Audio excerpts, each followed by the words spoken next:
दिल्ली की जो ये लालावादी सरकार बैठी है, ये लालाओं का चेला जो बैठी है सरकार, ये आम आदमी पार्टी, ये पार्टी इतनी खतरनाक सरकार है कि इसने अभी तक भी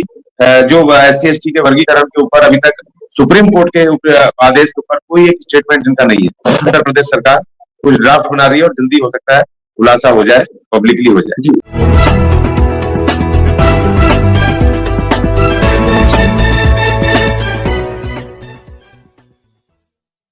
दोस्तों नमस्कार, मैं विकास, आप देख रहे हैं टीवी इंडिया और इस समय खास शख्सियत हमारे साथ जुड़ चुकी हैं। आप हैं अशोक अज्ञानी जी। लगातार बहुजन मुद्दे पे वो बोलते हैं और वर्गीकरण की लड़ाई, कोटे में कोटे की लड़ाई लगातार वो लड़ रहे हैं।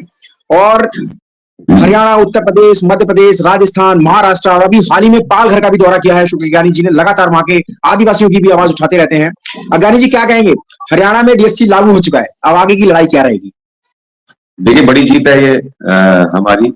जो सब लड़ रहे थे अपने अपने अधिकार के लिए। और माननीय सुप्रीम कोर्ट के साथ ये न्याय किया हरियाणा सरकार ने, जो माननीय सुप्रीम कोर्ट की संवैधानिक बेंच ने जो आदेश दिया, उस आदेश को जिस तरीके से विरोधी लोगों ने सड़कों के ऊपर न्यायपालिका के विरुद्ध जो बिगुल फूका, तो अपने आप में उस न्यायपालिका का भी सम्मान करना है और उसका भी एक बड़ा ये अच्छा एक मैसेज गया है कि कानून का तो पालन होना चाहिए ना। अब जो जो जजों की भी बात नहीं मान रहे, 7 जजों की खंडपीठ की संवैधानिक खंडपीठ है, उनकी भी बात आप नहीं मान रहे हो, तो इसका मतलब आप संविधान को मानते नहीं हो,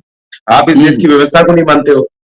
आप जय भीम, नमो बुद्धाय, जय संविधान चिल्लाते रहो, लेकिन जहां पर जो संविधान के अंदर जो इंस्टीट्यूशन है, अगर आप उनकी बात नहीं मानोगे, तो फिर इसका मतलब ये है कि आप भारतीय संविधान को नहीं मानते, आप खाली नाम के लिए, अपने निजी हित के लिए सिर्फ काम कर रहे हो। तो हरियाणा सरकार ने जो लागू किया, ये बहुत ही एक ऐतिहासिक एक ये उनका फैसला है। मैं उनका धन्यवाद अदा करता हूँ हरियाणा सरकार का, क्योंकि ये न केवल हमारे अधिकार की बात है, जो डिप्राइव क्लासेस है, ये संविधान और न्यायपालिका को भी एक सम्मान देना और उसकी सुरक्षा करने वाली बात है, मुझे लगता है जी। तो क्या कहें अज्ञानी जी, दिल्ली में आपने लड़ाई लड़ी है पिछले दशकों से, मैं आपको जानता हूं, दिल्ली में लगातार आप लड़ाई लड़ रहे हैं, चाहे वो सफाई कर्मचारियों का मामला रहा हो, SC ST पे कोई एट्रोसिटी होती है उसका मामला रहा हो, फ्री ऑफ कॉस्ट लड़ाई लड़ रहे हैं लगातार। तो अभी हाल ही में इलेक्शन होने वाले हैं दिल्ली में, तो क्या DSC जो आपका दिल्ली डेमोक्रेटिक अलायंस है, DDA है, जो दिल्ली डेमोक्रेटिक अलायंस है, क्या वो DSC की मांग को लेकर एक बड़ा आंदोलन करेगा? क्या जो केजरीवाल सरकार है दिल्ली में, क्या उन पे दबाव बनाएगा या फिर उन तमाम पार्टियों पे दबाव बनाएगा DDA कि जो DSC लागू करेगा तमाम शोषित पीड़ित वंचित समाज उसके साथ रहेगा? जी देखिए, पहली बात तो है कि दिल्ली में जो DSC का जो ये फार्मूला है यहाँ पर लागू नहीं हो रहा है, क्योंकि यहाँ का जो दूसरा SC ST अनुसूचित जाति में जो दूसरी जातियां हैं, जो हरियाणा में भी छत्तीस जातियां, वो अभी खुल के सामने नहीं आए, जिसमें चाहे खटीक हो, चाहे वो धानक हो, चाहे उनकी लीडरशिप अभी सामने नहीं है। दिल्ली में केवल और केवल वाल्मीकि समाज ने सिर्फ ये लड़ाई लड़ी है, अपने बल पे लड़ी है दिल्ली में। तो इसीलिए ये वाल्मीकि समाज की सीधी चुनौती है, सीधी लड़ाई है सरकार से, दिल्ली सरकार से। और दिल्ली की जो ये लालावादी सरकार बैठी है, ये लालाओं का चेला जो बैठी है सरकारी आम आदमी पार्टी, ये पार्टी इतनी खतरनाक सरकार है कि इसने अभी तक भी जो SC ST के वर्गीकरण के ऊपर अभी तक सुप्रीम कोर्ट के आदेश के ऊपर कोई एक स्टेटमेंट इनका नहीं है। और इनकी कोई ऐसी जिज्ञासा या कोई इस तरह का कोई इनका वो पहलकदमी भी दिखाई नहीं दे रही है, उत्साह भी दिख रहा है कि जिससे कि उसको लागू करने की इनकी कोई मंशा हो। कोई एक प्रेस कॉन्फ्रेंस नहीं है इनके नेताओं की, कोई स्टेटमेंट नहीं है। तो ये जो सरकार बैठी है, इससे हमें बहुत बड़ी चुनौती है इससे कि लागू करवाना। और दूसरी बात, अच्छी बात यह है कि चुनाव जल्दी निकट है, तो अब इनको जल्दी से जल्दी इनकी छुट्टी कर देंगे और उस सरकार को लेकर के आएंगे जो सरकार हमारे सुप्रीम कोर्ट के ऑर्डर को, वर्गीकरण को लागू करने की बात करेगी। और DDA जो है, जहां तक दिल्ली डेमोक्रेटिक अलायंस, तो पूरी ताकत से, पूर्ण रूप से दिल्ली में वाल्मीकियों के साथ और पूरे देश में अलग अलग जो SC ST कम्युनिटीज हैं जो हमारे साथ है, जिनके हम अधिकार की लड़ाई लगातार, एट्रोसिटीज और लीगल अधिकारों की लड़ाई हम लड़ते रहते हैं, तो वो उनके अलग अलग स्टेट में उनके वहां की परिस्थितियों के आधार पे वहां पे संघर्ष जारी है और तेज होगा, मुख्य रूप से और तेज होगा। तो क्या कहेंगे, जो उत्तर प्रदेश में लगातार आपने दौरे किए हैं, मैं साथ में रहा हूं आपके, उत्तर प्रदेश में आप तमाम जगह पर आप गए हैं और उत्तर प्रदेश को क्रॉस करते हुए आप महाराष्ट्र, पालघर आदिवासियों के बीच में पहुंच गए, तो उत्तर प्रदेश से क्या लग रहा है? अभी हाल ही में खबर आई कि वहां पर कुछ ड्राफ्ट DSC के लिए तैयार हो रहा है, तो लग रहा है कि आने वाले कुछ वक्त में DSC उत्तर प्रदेश में भी लागू होगी, क्योंकि आप लोगों ने लगातार, आप अलीगढ़ गए, कासगंज और मेरठ में आप रहे, मेरठ में आपके भाषण हमने सुने, मेरठ में आपने तमाम DSC समाज को आपने जागृत किया वहां पर जाके, तो क्या लग रहा है उत्तर प्रदेश में अब ये मामला पूरा बनने वाला है? नहीं देखिए, ये एक अच्छी खबर आ रही है, क्योंकि निकल के मुझे भी कुछ खबर मिली है, और उसकी वजह ये है कि जो उत्तर प्रदेश में भी जिस तरह से जो डिप्राइव क्लासेस हैं, जिस तरीके से अपने अधिकार के लिए मुख्य रूप से आके खड़े हुए, चाहे देर से हुए, लेकिन वो खड़े हुए जिस तरीके से। और उत्तर प्रदेश एक ऐसा राज्य हो गया कि जिसके जिले वाइज संघर्ष हुए, और जिले वाइज, जिले के हिसाब से, यहाँ तक मैं जिला छोड़ दूं मैं कहूँ थाने के आधार पे लोगों ने थाने में भी चिट्ठियां दी है प्रधानमंत्री जी को, उसको लागू करने के लिए सुप्रीम कोर्ट के ऑर्डर को। तो एक बड़ी बात हुई है कि जिस तरीके से जो संगठन डिप्राइव्ड क्लासेस के खासतौर पर वाल्मीकि समाज के और सफाई कर्मचारी संगठन जो आकर आगे खड़े हुए हैं, तो उन्होंने जो बड़ी छोटी रैलियां, मीटिंगें और सबसे बड़ी बात जो पर्चा दिया है, कागज दिया है, भले 2 आदमी हो संगठन के, उन्होंने भी किसी पुलिस स्टेशन में, एसडीएम के ऑफिस में, कलेक्ट्रेट में चिट्ठी दी है प्रधानमंत्री जी के नाम पे कि लागू होना चाहिए। ये सबसे बड़ी बात है। और इसीलिए मेरे ख्याल से उत्तर प्रदेश सरकार ने, क्योंकि रिकॉर्ड तो जाता है सरकार के पास, खुफिया रिपोर्ट जाती है आईबी वगैरह की, उनकी लोकल इंटेलिजेंस की, और वहां पर जो चिट्ठियां जाती हैं उसका पूरा रिकॉर्ड रहता है, कौन कौन से जिले से, कौन कौन से इलाके से, किन किन संगठनों ने,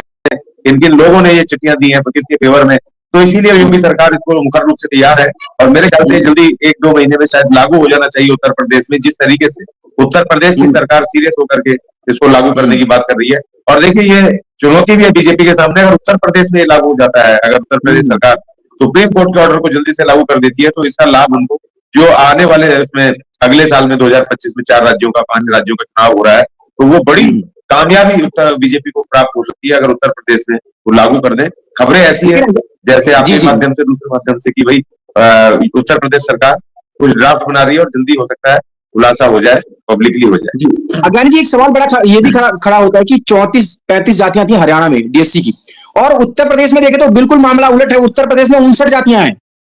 तो जो वर्तमान सरकार है वो 59 जातियों को तो नहीं नकार सकती ना सर? नहीं, देखिए बिल्कुल नहीं नकार सकती। ये एक बड़ी बात है कि उत्तर प्रदेश में भी जो माया बहन जी की सरकार रही 3 बार, तो उसमें जो SC ST के अनुसूचित जाति और जनजाति के जो कल्याणकारी योजनाएं निकली, उनके अधिकार की लोन या मकान, जमीनें, ये सब चीजें, फ्लैट, दुकान, जो भी मिला, नौकरियां, वो ज्यादातर एक ही जाति को मिल गई, क्योंकि है ना उसमें सारा रिकॉर्ड आ गए सारे के सारे। तो उससे भी, और दूसरी बात ये कि जो सफाई कर्मचारियों की जो 1 लाख से ज्यादा वैकेंसी निकली, तो उसमें भी रिजर्वेशन लगा करके वो दूसरे ही भर गए। और अब जो असली सफाई कर्मचारी जो हकदार थे बेचारे, जो सदियों से काम कर रहे हैं, कच्चे में बुरी हालात में कर रहे हैं, उनको जो परमानेंट होना था, उनको जो नौकरियां मिलनी थी 1 लाख परिवारों को, उनको वो 10,000 12,000 लोगों को मिली। और दुख की बात यह कि जो बाकी 98,000 लोगों को, 90,000 या 95,000 लोगों को, अदर कास्टों को मिली नौकरियां सफाई कर्मचारी की, तो काम ना करवा करके हमारे लोगों से 2-2 ढाई-2,500 रुपए वो फोर्सफुली डरा के, धमका के, क्योंकि गांव का इलाका होता है, वहां डरा करके, धमका के, उनको कमजोर है वो, तो उनसे ही काम करवा रहे हैं और खुद आनंद लूट रहे हैं। तो ये बड़ा एक जो बड़ी हमारे समाज के साथ जो खिलवाड़ हुआ, धोखा हुआ, तो ये तमाम चीजों को देखते हुए कि अभी जो 59 जातियां आपने बताई, उसमें से जो सबसे बड़ी, दूसरे नंबर की जो बड़ी जाति उत्तर प्रदेश में सफाई कर्मी वाल्मीकि समाज जाति है, तो वो, और कहीं सुदर्शन बोलते हैं, कहीं वाल्मीकि बोलते हैं, कहीं उसमें अपने वो है सफाई कर्मी जाति के अलग अलग, तो वो तमाम इकट्ठे होकर के वो एक बड़ी जनसंख्या है, और उस जनसंख्या को ये टारगेट कर रहे हैं। देखिए खुशी की बात यह है कि बीजेपी वाल्मीकि समाज को खासतौर पे वो टारगेट कर रही है और उनको अपनी तरफ लाना चाहती है, और इसीलिए क्योंकि उनको लगा कि इस लड़ाई में वाल्मीकि समाज ने लीड लिया, लीडरशिप में आगे आकर के वो लड़े हैं, और अच्छे अच्छे लीडर आए उनके सामने, और समाज ने भी एकजुट होकर लड़ाई लड़ी है। तो एकजुटता को सारी पॉलिटिकल पार्टी समझती है कि करीब करीब 3 से 3.5 करोड़ वोट वाल्मीकि समाज का उत्तर प्रदेश में है, तो वो उनके टारगेट पर है, और ये होना भी चाहिए। पॉलिटिकल यही होता है, पॉलिटिकल टारगेट यही होती है कि भैया हमारा वोट चाहिए तो हमें हमारा हाथ दो। तो ये एक बड़ी बात है कि ये हमें मिलेगा, और यही उत्तर प्रदेश की सरकार के जहन में है, और यही उसको वो देख रहे हैं। लेकिन विरोध जिन्होंने 1 अगस्त से करना शुरू किया है उत्तर प्रदेश से ही आते हैं, तो क्या रहेगा फिर? नहीं, उनका तो रोकड़ा साफ होना है। देखिए वो तो उन्होंने अपने पैर में कुल्हाड़ी मार ली है। अभी आपने हरियाणा में देखा जी, अभी आपने हरियाणा में देखा कि जो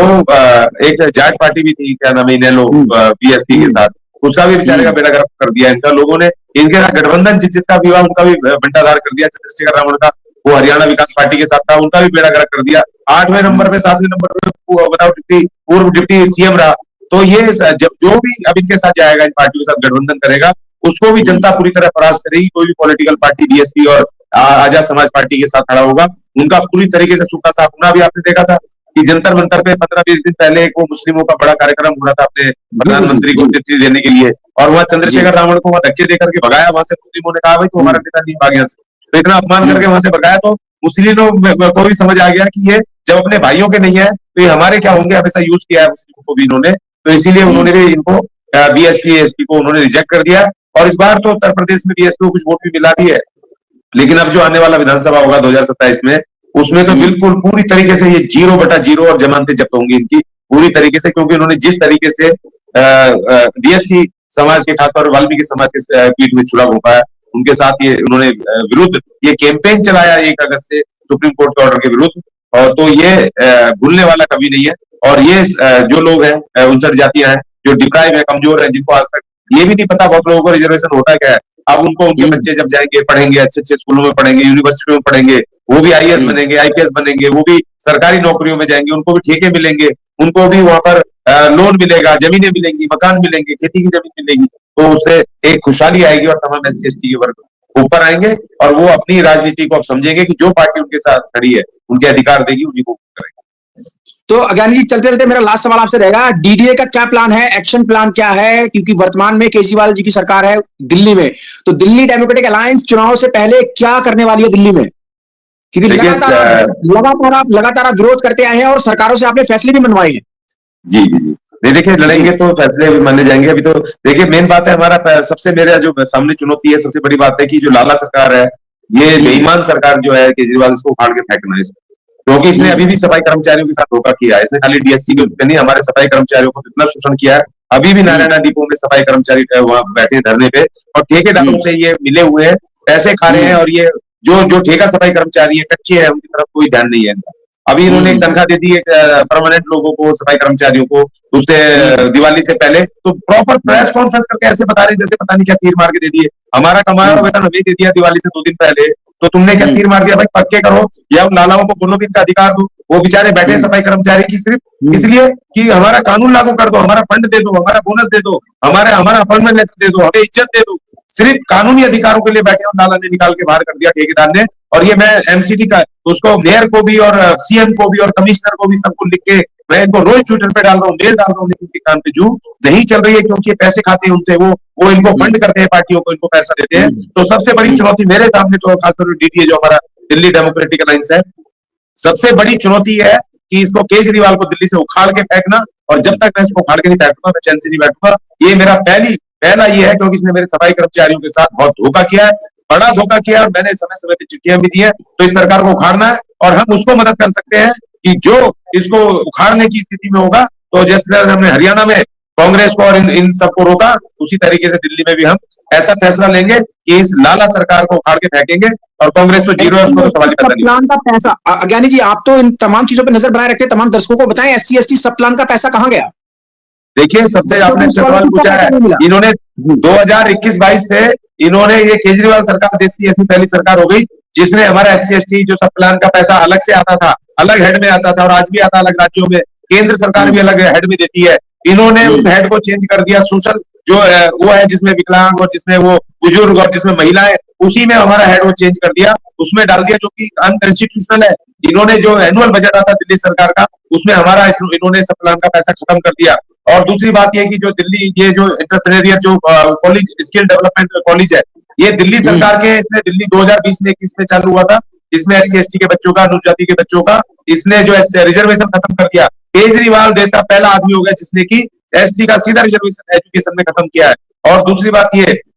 इसने वादे किए सफाई कर्मचारियों को कि तुम्हें बड़ी डिग्निटी वाली लाइफ देंगे, तुम्हारा पक्का करेंगे, और जो तुम्हारे बच्चों को बढ़िया स्कूल देंगे, तुम्हारे जीवन को बेहतर करेंगे, स्किल्ड करेंगे, फलाना करेंगे, टिकड़ा करेंगे। इसके टाइम में जितने अत्याचार शोषण सफाई कर्मचारियों के हुए, किसी के ऊपर नहीं हुए। मैं लगातार ऑन रिकॉर्ड मैंने लड़ाई लड़ी है, ऑन रिकॉर्ड मैंने इसके खिलाफ ये मूवमेंट चालू किया है और ये किया है। 2016 में हमारे 8 सफाई कर्मचारी निकाल दिए थे दिल्ली,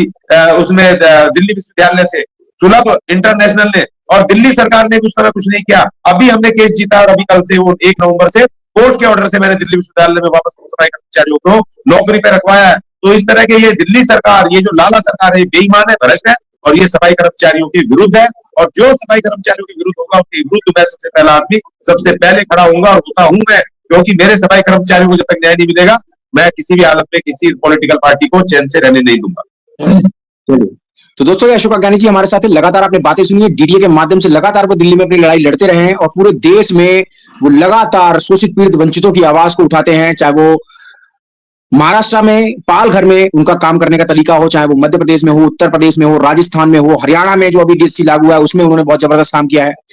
तो तमाम खबरों के लिए आप देख रहे हैं जस्ट टीवी इंडिया, और दोस्तों आपको क्या लगता है अपनी राय कमेंट में जरूर दें। शुक्रिया अज्ञानी जी हमसे जुड़ने के लिए।